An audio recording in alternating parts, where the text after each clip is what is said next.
தலைவர் யார் அப்படின்னு கேட்டா நான் தான் மாநிலத்துடைய தலைவர், இது கூட உங்களுக்கு தெரியாம ஒரு செய்தியாளரா நீங்க இருக்கீங்களே, உங்களுக்கு தெரியாதா என்ன அப்படின்னு சொல்லி கேட்கலாம். அதை தாண்டி நீங்க சண்டையை மூட்டக்கூடிய வேலையை பாக்குறீங்க அப்படின்னா அப்ப தலைவர் யார் அப்படிங்கிற கேள்வி இன்னும் கேள்வியா தான் இருந்துட்டு இருக்கு. அண்ணாமலை அவர்கள் தான் தமிழகத்துடைய பாஜக தலைவர் அப்படிங்கிற பதில தான் சொல்ல வேண்டியிருக்கு. என்ன காரணம் அப்படின்னா நயினார் நாகேந்திரன் அவர்களும் தெளிவுபடுத்தல.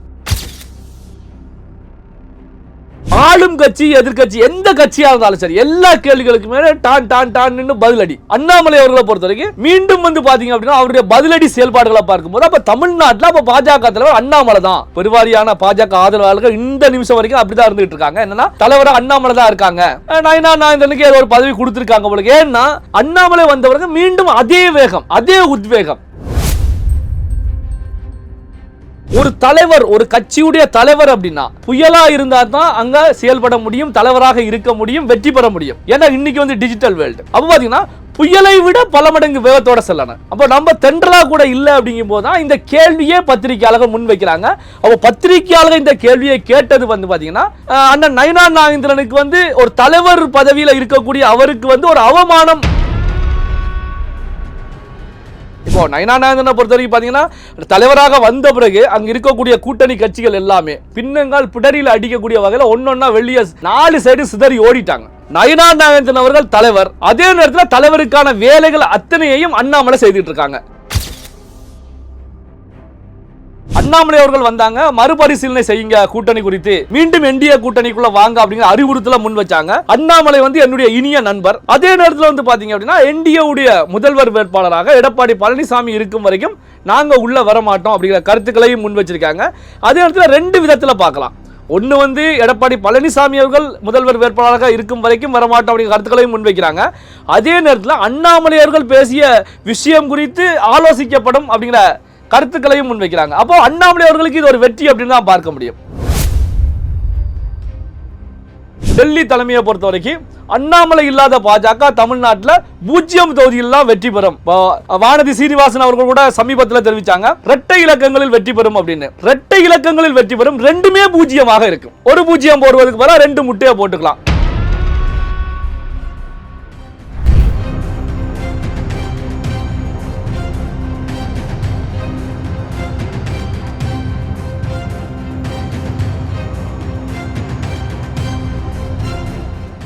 ரியலோ நேயர்களுக்கு வணக்கம். இன்று நம்முடன் நேர்காணலுக்காக பத்திரிகையாளர் நெல்லை சிவா இணைந்திருக்காரு. வணக்கம் சார். வணக்கம் வினோத். சார், நயினார் நாகேந்திரன் இன்னைக்கு செய்தியாளர்களை சந்திக்கிறாரு. செய்தியாளர் ஒரு கேள்வி கேட்கிறாரு, பாஜகவுக்கு நீங்க தலைவரா இல்ல அண்ணாமலை தலைவரா அப்படின்னு சொல்லிட்டு ஒரு செய்தியாளர் கேட்கிறாரு. அதற்கு அவர் என்ன பதில் சொல்றாருன்னா, எங்க இருவருக்கும் இடையே நீங்க சண்டையை மூட்டி விடாதீங்க அப்படின்னு சொல்லிட்டு ஒரு பதில் அளிக்கிறாரு. இதை எப்படி சார் பாக்குறீங்க? இதை எப்படி பாக்குறது அப்படின்னா, செய்தியாளர் யார் பாஜக தலைவர் அப்படின்னு சொல்லி அண்ணன் நயினார் நாகேந்திரன் அவர்கிட்ட கேட்குறாங்க. சண்டையை மூட்டாதீங்க அப்படிங்கிற பதில சொல்றாங்க. அதாவது வடிவேல் காமெடியில் உள்ளது போலதான். அதற்கு இது பதில் இல்லையே, இம்சி அரசன்ல வடிவேல் சொல்லுவார் இல்லையா, அதே போலதான். என்ன காரணம் அப்படின்னா, கேட்கப்பட்ட கேள்வி தமிழகத்துடைய பாஜக தலைவர் யாரு, நீங்களா இல்லது அண்ணாமலையா? அதாவது டெல்லி பாஜக தலைமை தமிழக பாஜகவுடைய தலைவராக அதிகாரப்பூர்வமாக அறிவிக்கப்பட்ட தலைவர் நயினார் நாகேந்திரன் அவர்கள்.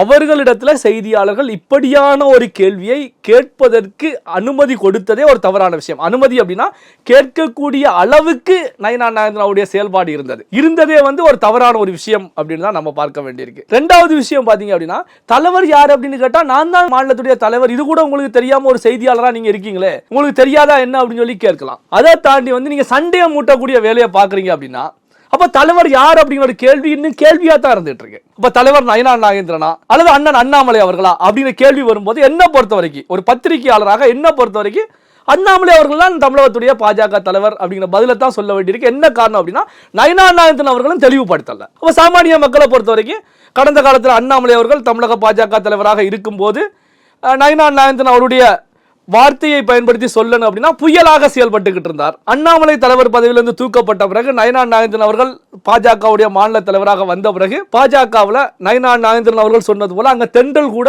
தென்றலாக செயல்படுவேன் அப்படின்னு தெரிவிச்சாங்க. அங்க தென்றல் கூட வீசல. கமலாலயத்தை பொறுத்த வரைக்கும் எம்டிஆர் தான் இருந்துட்டு இருக்கு. அண்ணாமலை அவர்களால் கட்டமைத்து வைக்கப்பட்டிருந்த கூட்டணி கட்சிகள் எல்லாமே ஒன்றன் பின் ஒன்றா வெளியேறிட்டாங்க. இப்போ பாத்தீங்க அப்படின்னா என்டிஏ கூட்டணியில் யார் இருக்காங்க அப்படி கேள்வி வரும்போது அதிமுக பாஜக அதிகாரப்பூர்வமாக வேற எந்த கட்சியும் கிடையாது.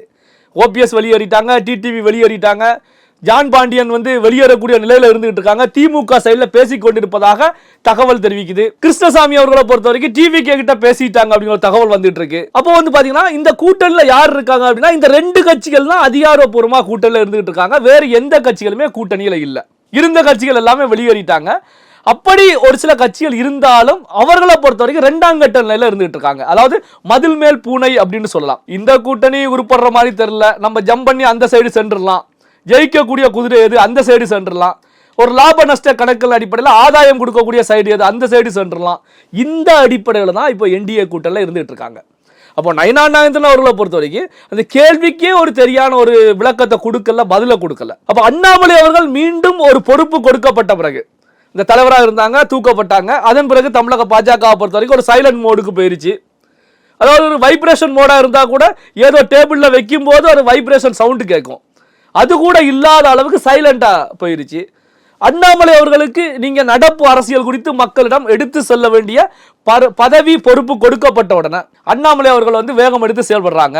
சோ ஆளும் கட்சி எதிர்கட்சி எந்த கட்சியா இருந்தாலும் சரி எல்லா கேள்விகளுக்கு மேல டான் டான் டான் பதிலடி. அண்ணாமலை அவர்களை பொறுத்த வரைக்கும் மீண்டும் வந்து பாத்தீங்க அப்படின்னா அவருடைய பதிலடி செயல்பாடுகளை பார்க்கும்போது அப்ப தமிழ்நாட்டில் அப்ப பாஜக தலைவர் அண்ணாமலை தான். பெருவாரியான பாஜக ஆதரவாளர்கள் இந்த நிமிஷம் வரைக்கும் அப்படிதான் இருந்துட்டு இருக்காங்க. என்னன்னா தலைவராக அண்ணாமலை தான் இருக்காங்க. நயனா நாகேந்திரனுக்கு ஏதோ ஒரு பதவி கொடுத்துருக்காங்க உங்களுக்கு. ஏன்னா அண்ணாமலை வந்தவர்கள் மீண்டும் அதே வேகம் அதே உத்வேகம். அப்ப பாஜக ஆதரவாளர்கள் அண்ணாமலை அவர்களால் கட்டமைத்து வைக்கப்பட்ட தேன்கூடு போல கட்டமைத்து வைக்கப்பட்ட இந்த பாஜக ஆதரவாளர்கள் தொண்டர்களை பொறுத்த வரைக்கும் இப்ப அண்ணாமலை பக்கம் பெரிய அளவுக்கு குமிஞ்சுக்கிட்டு இருக்காங்க. இப்போ நீங்க கவனிச்சீங்க அப்படின்னா அண்ணாமலை செல்லக்கூடிய பகுதியில் எல்லாமே கூட்டம் அதிக அளவில் வந்துட்டு இருக்கு. ஒரு செய்தியாளர் சந்திப்பு அப்படின்னாலும் அண்ணாமலையை சுற்றி தான் மீடியா போக்கஸ் இருந்துட்டு. இன்னைக்கு கூட செய்தியாளர் சந்திப்புல இந்தியாவிலேயே நான் தான் அதிக பேட்டி கொடுத்திருக்கேன்றது கூட சொல்லியிருக்கேன். அதேதான். அதாவது பத்தி பாத்தீங்கன்னா அண்ணாமலை அவர்களை பொறுத்த வரைக்கும் குடும்ப நிமித்தமாக ஸ்ரீலங்காவுக்கு வந்து ஒரு பயணம் மேற்கொள்றாங்க. ஏற்கனவே அவருடைய ஃபேமிலி ஸ்ரீலங்கா போயிட்டாங்க. இப்போ இங்க கட்சி வேலைகள் அதிக அளவில் இருந்ததுனால சோ அண்ணாமலை அவர்கள் இன்று ஸ்ரீலங்கா செல்றாங்க. அப்போ பாத்தீங்கன்னா அந்த ஏர்போர்ட்லயே அதிக அளவு பத்திரிகையாளர்கள் ரிப்போர்ட்டர்கள் வந்து சுத்தி வளைக்கிறாங்க, கேள்விகளை கேட்கிறாங்க. அதான் அண்ணாமலை அவர்கள் என்ன சொல்லிட்டு போறாங்க அப்படின்னா இந்தியாவிலேயே அதிகமான கேள்விகளுக்கு பதிலளிக்கக்கூடிய செய்தியாளர்களை சந்திக்கக்கூடிய பேட்டி கொடுக்கக்கூடிய ஒரு நபராக நான் இருந்துகிட்டு இருக்கேன். இப்போ நான் வெளியே ஒரு அர்ஜென்டா கிளம்புறதுனால ஸ்ரீலங்கா கிளம்புறதுனால இப்போ விடுங்க அப்படிங்கிற நிலையில அண்ணாமலை கிளம்பி போறாங்க. அப்போ பாத்தீங்கன்னா ஒரு தலைவர் ஒரு கட்சியுடைய தலைவர் அப்படின்னா புயலா இருந்தா தான் அங்க செயல்பட முடியும், தலைவராக இருக்க முடியும், வெற்றி பெற முடியும். ஏன்னா இன்னைக்கு வந்து டிஜிட்டல் வேர்ல்டு. அப்போ பாத்தீங்கன்னா புயலை விட பல மடங்கு வேகத்தோட செல்லணும். அப்போ நம்ம தென்றலா கூட இல்லை அப்படிங்கும் போது தான் இந்த கேள்வியே பத்திரிகையாளர்கள் முன்வைக்கிறாங்க. அப்போ பத்திரிகையாளர்கள் இந்த கேள்வியை கேட்டது வந்து பாத்தீங்கன்னா அண்ணன் நயனா நாகேந்திரனுக்கு வந்து ஒரு தலைவர் பதவியில் இருக்கக்கூடிய அவருக்கு வந்து ஒரு அவமானம் அப்படின்னு கூட நாம பார்க்க முடியும். சமீபத்தில் பார்த்தீங்கன்னா டிடிவி தினகரனோட அண்ணாமலை அவர்கள் வந்து மீட் பண்ணாங்க. இதை குறித்து நயனா நாகேந்திரன் கேட்கும்போது அவங்க வந்து நட்பு ரீதியாக கூட மீட் பண்ணியிருக்கலாம் அப்படின்ற விஷயத்த சொல்கிறாங்க. ஆனால் நயனா நாகேந்திரன் அவங்க மீட் பண்ணும்போது பார்த்தீங்கன்னா டெல்லி பிஜேபி நட்டாயிடம் வந்து ஒரு மீட்டிங்கில் இருந்தார். இது எப்படி சார் நம்ம பார்ப்பது? இல்லை, அதான் வந்து பார்த்தீங்கன்னா இப்போ செய்தியாளர்கள் கேள்வி கேட்டதனுடைய இன்னொரு அர்த்தம் அப்படின்னு எடுத்துக்கிட்டீங்க அப்படின்னா நயனா நாகேந்திரன் அவர்கள் தலைவராக வந்த பிறகு தெரியும் அண்ணாமலை அவர்கள் கட்சியிலிருந்து ஓரம் கட்டப்பட்டாங்க, ஒதுங்கி இருந்தாங்க. அண்ணாமலை அவர்கள் தானாகவே முன் வந்து இயற்கை விவசாயம் செய்ய போறாங்க, ஒதுங்கி இருக்கிறேன் அப்படிங்கிற நிலையில பால் பண்ணை இயற்கை விவசாயம் அப்படிங்கிற நிலையில ஒதுங்கி இருந்தாங்க. அப்ப மீண்டும் அண்ணாமலை அவர்களுக்கு ஒரு பொறுப்பு கொடுக்கப்பட்ட பிறகு நயனா நாகேந்திரன் அவர்கள் டெல்லிக்கு செல்றாங்க. தேசிய தலைவர் ஜே.பி. நட்டா, உள்துறை அமைச்சர் அமித்ஷா அவர்களை சந்திப்பதற்கு சென்ற நிலையில தான் இங்க அண்ணாமலை அவர்கள் டிடிவி தினகரன் அவர்களை போய் சந்திக்கிறாங்க. அப்போ வந்து பாத்தீங்கன்னா ஏற்கனவே டிடிவி தினகரனை பொறுத்த வரைக்கும் என்டிஏ கூட்டணியில் இருந்தவங்க இப்போ வெளியேறி இருக்காங்க. யாருக்காக இருந்தாங்க அப்படின்னா அண்ணாமலைக்காக. என்ன காரணம் அப்படின்னா அண்ணாமலை வந்து பாத்தீங்கன்னா தலைவராக இருக்கும்போது பல நிபந்தனைகள் பல வாக்குறுதிகள் கொடுத்திருப்பாங்க, பல விஷயங்கள் பேசியிருப்பாங்க, எதிர்கால திட்டங்கள் குறித்து பாஜக தமிழ்நாட்டில் எப்படி செயல்பட போகுது அப்படிங்கிறத குறித்து பேசியிருப்பாங்க. இந்த அடிப்படையில் அண்ணாமலையோடு பயணிக்க வேண்டும் அப்படிங்கிற நிலையில இருந்தவர் தான் டிடிவி தினகரன். நயனா நாகேந்திரன் வந்த பிறகு வெளியேறிட்டாங்க. இப்போ நயனா நாகேந்திரனை பொறுத்த வரைக்கும் பாத்தீங்கன்னா தலைவராக வந்த பிறகு அங்க இருக்கக்கூடிய கூட்டணி கட்சிகள் எல்லாமே பின்னங்கால் பிடரியில் அடிக்கக்கூடிய வகையில் ஒன்னொன்னா வெளியே 4 சைடு சிதறி ஓடிட்டாங்க. இப்போ பாத்தீங்கன்னா அதான் கமலாலயத்தில் வந்து பாஜக மட்டும்தான். அப்போ நீங்க சொல்றத வச்சு பார்க்கும்போது பாத்தீங்கன்னா நயனா நாகேந்திரன் ஒரு டம்மி தலைவராக தான் தமிழகத்தில் இருக்க மாதிரி தெரியுதா? இந்த நிமிஷம் எடுத்து பாத்தீங்க அப்படின்னா அதான் ஏற்கனவே சொன்னது போலதான் நயனா நாகேந்திரன் அவர்கள் தலைவர், அதே நேரத்தில் தலைவருக்கான வேலைகள் அத்தனையையும் அண்ணாமலை செய்துட்டு இருக்காங்க. இதை வந்து ஒரு சினிமா பாணியில சொல்லணும்னா படையப்பாவுல ரஜினி செந்தில் காமெடி தான். இவர் தான் மாப்பிள, ஆனா அவர் போட்டுக்க ட்ரெஸ் என்னோடது. இந்த அடிப்படையில் தான். அப்போ அண்ணாமலை தான் தலைவருக்கான வேலையை பண்ணிட்டு இருக்காங்க. ஒரு மாநிலத்துடைய தலைவர் தான் அந்த கூட்டணியை உறுதி செய்யக்கூடிய வகையில் கூட்டணி கட்சி தலைவரை கூப்பிட்டு பேசுவது, புது கட்சிகளை உள்ள கொண்டு வரக்கூடிய வேலையில் ஈடுபடுவது யார் அப்படின்னா அந்த மாநில தலைவர் தான் ஈடுபடுவாங்க. அது கட்சியில வந்து 2ஆம் நிலையில அல்லது வேறு பதவியில் இருக்கக்கூடியவர்கள் கட்சியை கொண்டு வரதுக்கான வேலைகளில் வெளிப்படையாக செயல்பட மாட்டாங்க. ரகசியமா வந்து பொலிட்டிக்கல் மூவ்மெண்ட் இருந்துட்டு இருக்கும், ரகசியமான மூவ்மெண்ட். ஆனால் வந்து பாத்தீங்கன்னா வெளிப்படையான சந்திப்பு அப்படிங்கறது வந்து 2 தலைவர்கள் தான் சந்திச்சு பேசிக்குவாங்க.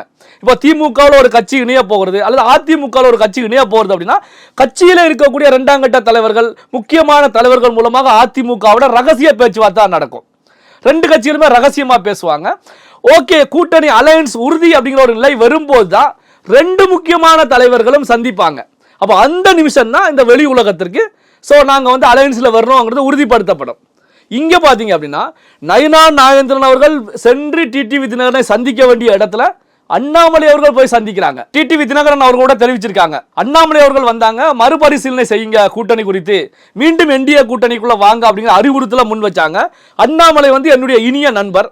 அதே நேரத்தில் வந்து பாத்தீங்க அப்படின்னா என்டிஏ உடைய முதல்வர் வேட்பாளராக எடப்பாடி பழனிசாமி இருக்கும் வரைக்கும் நாங்க உள்ள வரமாட்டோம் அப்படிங்கிற கருத்துக்களையும் முன் வச்சிருக்காங்க. அதே நேரத்தில் 2 விதத்துல பார்க்கலாம். ஒன்று வந்து எடப்பாடி பழனிசாமி அவர்கள் முதல்வர் வேட்பாளராக இருக்கும் வரைக்கும் வரமாட்டோம் அப்படிங்கிற கருத்துக்களையும் முன்வைக்கிறாங்க.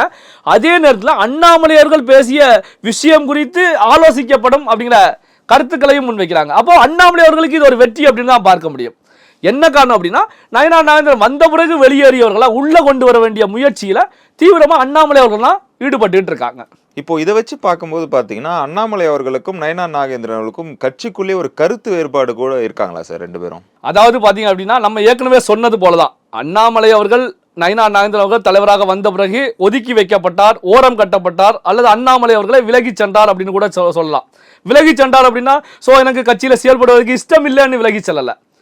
சரி, இது இனி வந்து நமக்கு இது சரிப்பட்டு வராது. காரணம் என்ன அப்படின்னா இப்போ வந்திருக்கக்கூடிய தலைமை எனக்கான உரிய அங்கீகாரத்தை கொடுக்க மாட்டேங்கிறாங்க. நம்ம ஒரு தேசிய கட்சியுடைய மாநில தலைவராக இருந்து அசுர வேகத்தில் செயல்பட்ட ஒரு நபர், நமக்கான அங்கீகாரம் கிடைக்கல அப்படிங்கும் போது நாம கொஞ்சம் கட்சி பணிகள்ல இருந்து ஒதுங்கி இருக்கலாம் அப்படிங்கிற நிலையில அண்ணாமலை அவர்கள் ஒதுங்கி இருந்தாங்க. இந்த நிலையில தான் பாத்தீங்கன்னா மீண்டும் வந்து டெல்லி தலைமையை பொறுத்த வரைக்கும் அண்ணாமலை இல்லாத பாஜக தமிழ்நாட்டில் 0 தொகுதிகளெல்லாம் வெற்றி பெறும். வானதி சீனிவாசன் அவர்கள் கூட சமீபத்தில் தெரிவிச்சாங்க 2 இலக்கங்களில் வெற்றி பெறும் அப்படின்னு. 2 இலக்கங்களில் வெற்றி பெறும், 2மே 0 இருக்கும். ஒரு 0 போடுவதற்கு பதிலாக 2 முட்டையை போட்டுக்கலாம்.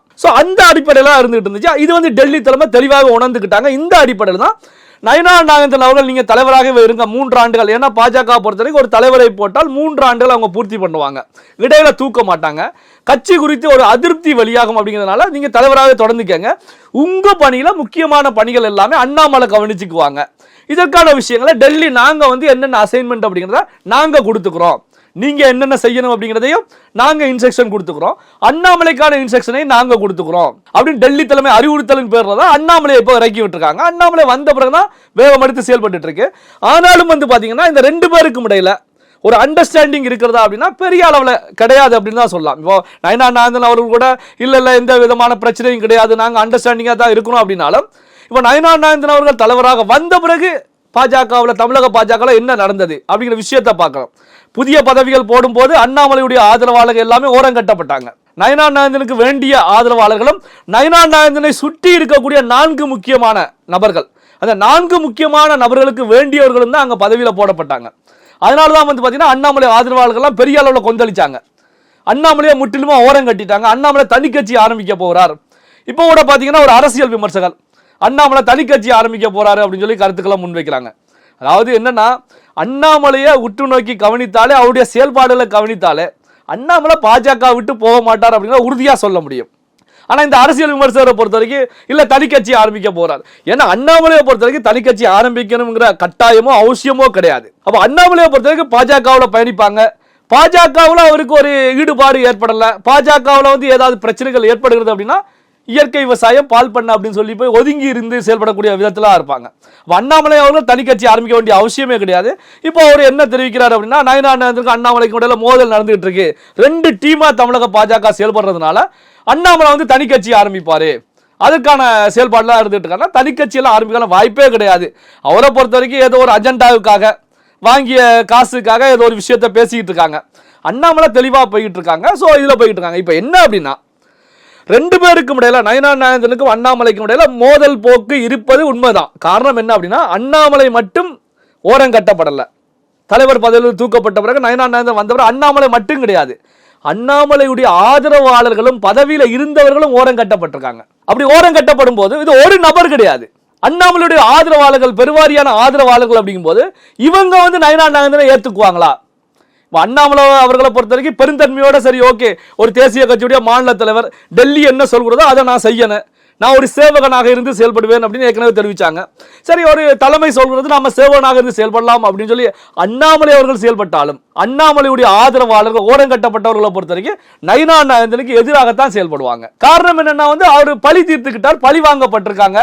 ஸோ அதனால வந்து செயல்படுவாங்க. அதனாலதான் வந்து பாத்தீங்கன்னா ரெண்டு பேரும் பாஜகவுக்கான ஒரு முன்னேற்றத்துக்காக வெற்றிக்காக செயல்பட்டாலும் ரெண்டு பேருக்கும் இடையில மனங்கள் ஒத்த நிலையில செயல்படுகிறார்களா அப்படின்னா இல்லை அப்படிங்கிற பதிலை தான் நாம தெளிவா சொல்லணும். தொடர்ந்து பேசுவோம். எங்களோடு இணைந்து பல்வேறு தகவலை பயந்ததற்கு மிக்க நன்றி. நன்றி வினோத்.